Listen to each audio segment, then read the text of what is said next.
c'était les titres. Démarrage ce lundi 22 juin sur l'ensemble du territoire national des épreuves du diplôme d'études fondamentales d'EF. Le temps a été donné au groupe scolaire Mamadou Diarra par le ministre de l'Éducation et sa délégation. Fatmata Tougola nous donnera les détails dans ce journal. Bien plus qu'un simple outil de communication, le téléphone portable est devenu indispensable pour certains. Il est aujourd'hui au cœur de notre quotidien. Aïssata Silla est allée à la rencontre des spécialistes pour comprendre l'impact du téléphone dans nos vies. Kadi Traoré sera avec moi pour décortiquer l'actualité internationale. Voilà pour le sommaire, le développement de ces titres dans quelques instants. Vous avez choisi la chaîne 2 pour vous informer. Vous avez bien fait, mesdames et messieurs, bonjour et bienvenue. Nous commençons cette édition par l'actualité internationale. À présent, le tour d'horizon de l'actualité internationale. Et je vous le disais à l'instant, c'est Khadija Traoré qui est avec moi pour l'actualité internationale. Bonjour Khadija. Bonjour Aïssata. Nous commençons en Tunisie avec 2 à 4 mois de prison pour 3 activistes environnementaux. Ces manifestants ont participé à une protestation à Gabès, dans le sud tunisien, et ont été arrêtés et condamnés à des peines allant de 2 à 4 mois de prison pour trouble à l'ordre public. Leur arrestation et condamnation, pas moins de 5 jours plus tard, ont suscité l'indignation de la société civile qui dénonce une justice expéditive et la criminalisation des activistes environnementaux. Afrique du Sud, ouverture du procès de l'assassinat de 4 militants anti-apartheid il y a 40 ans. C'est un procès qui s'ouvre 40 ans après les faits en Afrique du Sud, celui du Kradox Four. En juin 1985, 4 jeunes militants anti-apartheid se rendent à une réunion avec le Front démocratique et uni, organisation anti-apartheid, mais ne rentrent jamais chez eux. Ils ont capturé, torturé puis assassinés par la police de l'apartheid. Plusieurs procès ont déjà eu lieu, aucune poursuite d'abord, puis les crimes sont prouvés, mais toujours pas de justice pour les familles parce que les auteurs des faits sont morts. C'est donc aujourd'hui que ce dossier est de nouveau ouvert avec une première phase réservée aux familles et à leurs témoignages. Aïssata, en Pologne, le candidat nationaliste conservateur Karol Nawrocki remporte l'élection présidentielle. Et oui, le président allemand a salué la victoire du candidat nationaliste Karol Nawrocki à l'élection présidentielle en Pologne, appelant les deux pays à coopérer étroitement sur la base de la démocratie et de l'état de droit. Et cela est nécessaire afin d'assurer l'avenir de l'Europe dans la sécurité, la liberté et la prospérité, a écrit le président allemand dans un communiqué cité par l'AFP. Voilà, c'est ça qu'il fallait retenir de l'actualité internationale, Kadi. D'accord, merci beaucoup. Revenons ici au Mali. Les épreuves du diplôme d'études fondamentales DF ont démarré ce lundi 2 juin dans l'ensemble des communes du district de Bamako et sur l'ensemble du territoire national. Le temps a été donné au groupe scolaire Mamadou Diarra, un centre traditionnel du DF, visité par le ministre de l'Éducation et sa délégation. Le compte rendu avec Fatmata Tougola. En sous-groupe distinct, les candidats ont rempli le groupe scolaire Mamadou Diarra. Sous un regard innocent, la pression se fait sentir. Entre excitation et peur, ils sont à l'attente du moment fatidique. Demba Diawara, candidat. Aujourd'hui, j'ai peur parce que c'est ma première fois. Je ne sais pas ce qui m'attend. Rakikane, candidate. Bon, là, moi, je suis un peu stressée parce qu'il y a trop de monde. En plus, je ne sais pas ce qu'on va nous donner. C'est juste ça. Fanta Koulibaly, candidate. Je suis un peu stressée et inquiète aussi parce que je ne sais pas quel sujet on va nous donner. Et puis, c'est ma première fois de faire l'examen. Il est 7h30. Les officiels passent à la montée des couleurs.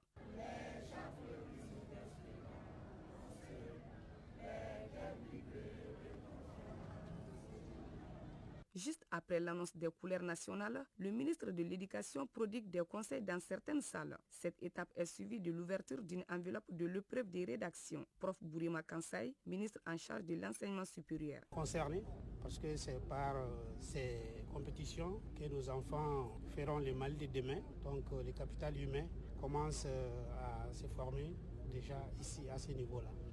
Donc il est très important que nous soyons tous là pour porter ce message et pour encourager les candidats, encourager les surveillants, les présidents des centres, pour que ces examens-là se déroulent dans les meilleures conditions. Outre le lancement des épreuves, la visite des officiels a aussi servi de cadre d'échange avec l'administration scolaire. Ousmane Dimouri Touré, chef de centre. De retard, les surveillants de jouer leur rôle. Je pense que tout est déjà sur place. Toutes les conditions sont réunies pour que nous passions un très bon examen. Pas d'incident pour le moment. Koniba Sanogo, vice-président. C'est le même conseil que nous avons donné aux surveillants, d'être corrects en salle, d'être impartial, faire correctement leur travail. Et nous osons espérer que tout ira bien. Ces premiers jours du DEF présentent des enjeux majeurs pour les candidats. Il s'agit d'un moment de vérité décisive. Nous témoigne Djeneba Diara, surveillante. Pour qu'ils puissent s'asseoir sur eux pour bien traiter leurs sujets. Officiellement lancée, cette session du DEF 2024-2025 enregistre 250 candidats répartis dans les centres Mamadou Diara 1 et 2. Le mot d'ordre reste zéro fraude. Ils sont plus de 350 000 candidats à affronter cette année les épreuves du DEF sur l'ensemble du territoire national. Notre reporter Tanavet Sangaré s'est rendu au centre de Yirimadio, ici à Bamako, sur la rive droite, pour nous faire vivre l'ambiance qui régnait dans les centres ce matin. Pour le premier jour des examens du diplôme d'études fondamentales DEF, nous sommes sur la rive droite, précisément à l'école publique de Yirimadio, où se trouvent 3 centres, A, B et C. Ici, difficile de ne pas apercevoir des candidats un peu partout. Certains munis de leur carte d'examen, d'autres regroupés entre amis en petits groupes. Par contre, d'autres sont préoccupés à la recherche de leur salle d'examen. Le stress se dessine déjà sur leur visage. Moussa Diallo, candidat au centre B. Bakari Kouma, candidat au centre C. J'ai une boule au ventre façon. Vous ne pouvez pas imaginer. Saudatou Maïga, candidate au centre C. Si je suis un peu stressée, j'espère que les sujets vont être à notre portée. Khadija Soumaré, candidate au centre A. Espérons que les épreuves seront faciles. Contrairement à Khadija, Mohamed et Safiatou sont décontractés. Je ne suis pas stressé. J'ai appris mes leçons, je suis confiant. Ce n'est pas diabolique. Les sujets vont porter sur tout ce qu'on a vu en classe.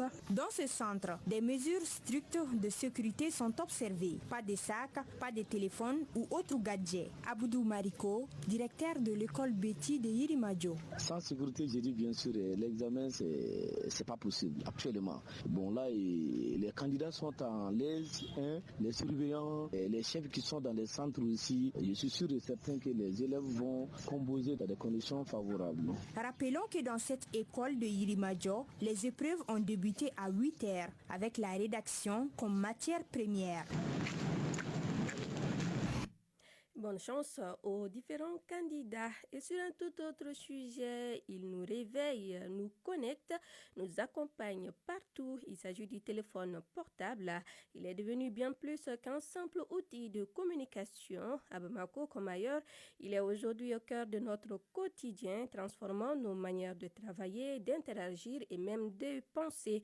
Aïssata Silla est allée à la rencontre d'étudiants, de commerçants, d'influenceurs et de spécialistes pour comprendre l'impact de ce petit appareil devenu si grand dans nos vies. Suivons. Il nous réveille le matin, nous relie à nos proches. Allô maman?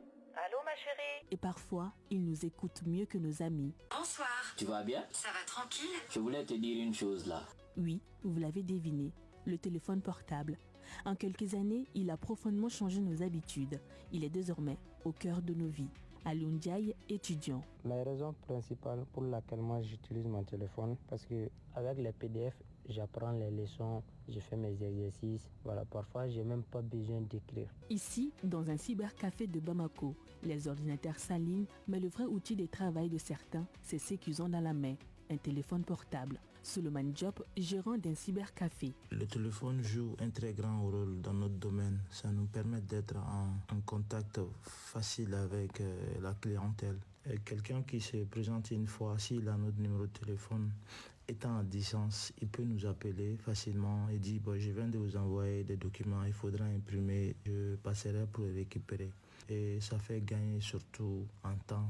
Même économiquement aussi, ça nous a beaucoup aidé. Un simple objet devenu indispensable. Pour de nombreux entrepreneurs, il est plus qu'un outil de communication. Il leur permet de vendre en ligne, de gérer leur activité et pour certains, de créer du contenu. Bintou Balo, commerçante en ligne. C'est un outil indispensable sans lequel je ne peux pas travailler car je l'utilise pour passer mes commandes, suivre mes colis jusqu'à la destination, faire des jolies photos et des vidéos de mes produits, ensuite publier sur mes différents réseaux sociaux. Sans mon téléphone, je suis carrément bloquée. C'est un peu comme mon bureau portable. Djibril Diallo, alias Mesto King, influenceur. Je suis influenceur depuis 3 ans. Mon téléphone, c'est mon outil de travail principal. Je l'utilise pour me filmer, poster mes vidéos, répondre à mes abonnés et même vendre des articles sur mes différentes plateformes. À travers mes sketchs, je sensibilise aussi sur des sujets sérieux. Mais à force de tout faire avec ce petit appareil, risque t-on d'oublier comment vivre sans lui? À cette question, répond Dr Suleiman Meiga, psychologue. De nombreuses études ont montré que rester devant l'écran quotidiennement de manière prolongée peut créer certains troubles psychologiques et sociaux chez les utilisateurs. Parmi ces troubles, nous avons le problème de concentration et d'attention. Il y a l'isolement social et la personne ne participe plus aux activités sociales, que ce soit récréatives, que ce soit constructives. Cette utilisation excessive au final serait une addiction. Indispensable pour communiquer, travailler ou se divertir. Pourtant, ces dangers sont bien réels, surtout lorsqu'on abuse sans même s'en rendre compte. Aliou Traoré, expert en informatique, nous explique comment tirer le meilleur sans tomber dans les pièges du tout digital. Beaucoup de gens installent des applications sans vérifier ce qu'elles demandent comme autorisation.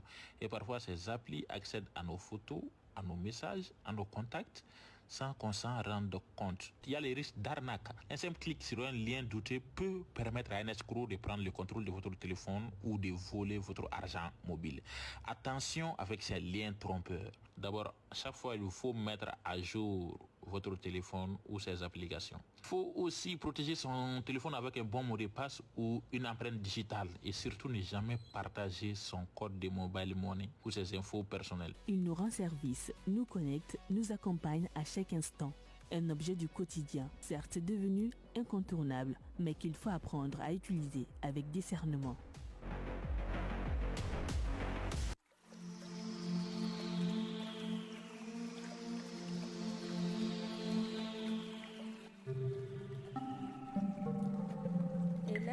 La météo avant de boucler cette édition, les thermomètres affichent 34 degrés sur Bamako et environ. La maximale attendue sera de 39 et le soleil se couchera à 18h passées des 54 minutes. C'est la fin de cette édition qui vous a été présentée par Aïssata Traoré, une réalisation de Assita Diakité, Saoudatou Touré, mise en onde de Diala Samake, mise en ligne Mohamed Koulibaly, coordination éditoriale Sédou Traoré, Jefa Diarra. Grand merci à vous de nous avoir suivis. Très bonne semaine en notre compagnie.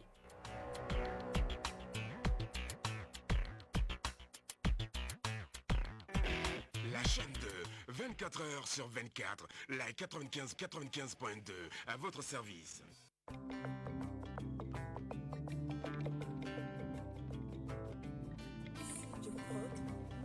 Akanibali moyaro, akanibila moula, afora nede autumami bide idenya, afora nede. Afora nede, e wati mimbiga landinha. Afora nede, nye folingoro mea, nye kelingoro ia, kere fe kuma mena. Afora nede, a oche ni bana barabema, ni fora nede ma.